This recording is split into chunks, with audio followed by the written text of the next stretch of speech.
अस्सलाम वालेकुम, मैं हूं हामिद वलीद और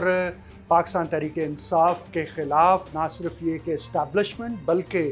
ख्वाजा आसिफ ने जिस तरह की तकरीर गुज़श्ता रोज़ कौमी असम्बली के अंदर की है और तुर्की व तुर्की जवाब दिया है उमर अयूब साहब को, उससे ये बात दोबारा से इस्टेब्लिश होती है, प्रूव होती है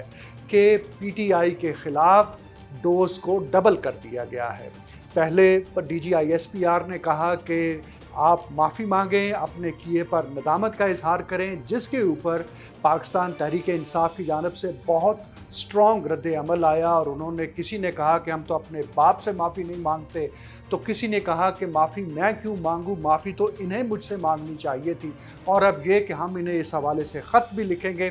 तो उसके बाद DGISPR के बाद पहले तो आर्मी चीफ ने बड़ी वजाहत की कि फसादियों के साथ कोई भी नरमी बरती नहीं जाएगी, ना डील होगी, ना ढील दी जाएगी। और उसके बाद अब ख्वाजा आसिफ साहब ने बड़े वाज़े तौर पर जिस तरह से कहा कि बिल्कुल आप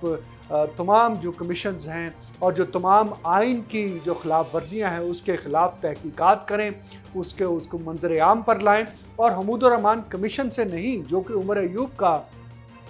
इसरार था, बल्कि उन्होंने कहा कि फील्ड मार्शल अयूब खान जो कि उमर अयूब के दादा थे, उनके ज़माने से तमाम मामलात को सामने लाएं, क्योंकि उन्होंने पाकिस्तान बनने के बाद सबसे पहले आइन तोड़ा था और अगर उन्होंने आइन तोड़ा था और ये इस्टेब्लिश होता है तो फिर उनकी लाश को कब्र से निकाल कर उसे फांसी दी जाए, उसे चौक में लटकाया जाए। जिस तरह से पेशावर हाई कोर्ट के चीफ जस्टिस वकार अहमद सेठी ने जनरल मुशर्रफ के ख़िलाफ़ जब फैसला दिया था तो उसमें उन्होंने कहा था कि उन्हें पकड़कर लाकर सज़ाए मौत दी जाए और अगर वो फौत हो गए हों तो उनकी लाश को निकालकर 7 दिन तक चौराहे में लटकाया जाए, क्योंकि आइन को तोड़ना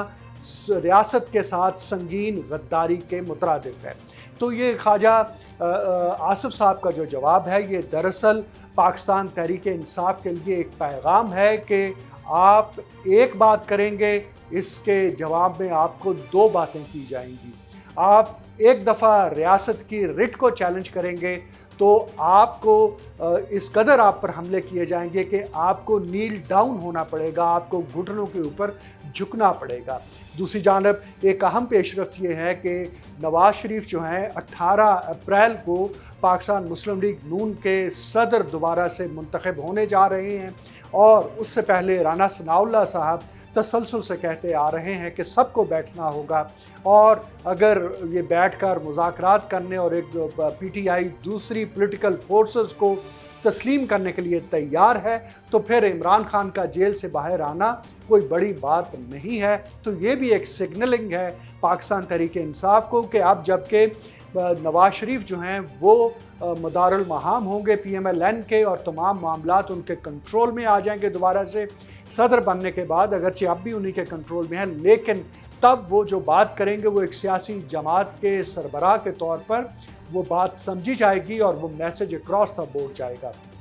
अभी तक पाकिस्तान तहरीक-ए-इंसाफ जितनी कोशिशें कर चुकी है, जिन जिन हलकों को, जिन जिन बैरूनी क़ुव्वतों को वो इन्वॉल्व करने की कोशिश कर चुकी है, जिन अंदरूनी क़ुव्वतों को इन्वॉल्व करने की कोशिश कर चुकी है, जिस तरह से आरिफ हबीब साहब का मामला सामने आया था कि उन्होंने कहा था कि आप इमरान खान से भी बात करें, जिसके ऊपर आर्मी चीफ ने उनसे कहा था कि सारी जमातें अंदर हैं पार्लियामेंट के, एक PTI के बाहर होने से कोई बड़ा अदम इस्तेहकाम नहीं आने वाला। तो ये इमरान खान और PTI ने जब देख लिया है कि उनकी दाल नहीं गल रही है तो अब मामलात उस तरफ बढ़ रहे हैं कि सियासी जमातों के साथ बैठकर गुफ्तो शनीद करनी पड़ेगी, टर्म्स ऑफ रेफरेंस तय करने पड़ेंगे और मिसाके जमहूरियत जो कि 2007 में तय हुआ था पाकिस्तान पीपल्स पार्टी और PMLN के दरमियान, अब उसमें PTI भी आ जाएगी। चुनाचे अब बहुत सारी बर्फ़ पिघल चुकी है, बहुत सारा पानी पुलों के नीचे से गुज़र चुका है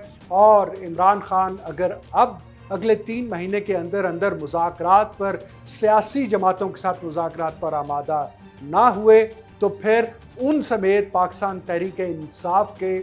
तमाम पकड़े हुए 9 मई के मुल्ज़मान के ख़िलाफ़ कानूनी कार्रवाई, अदालती कार्रवाई का आगाज़ हो जाएगा। शुक्रिया।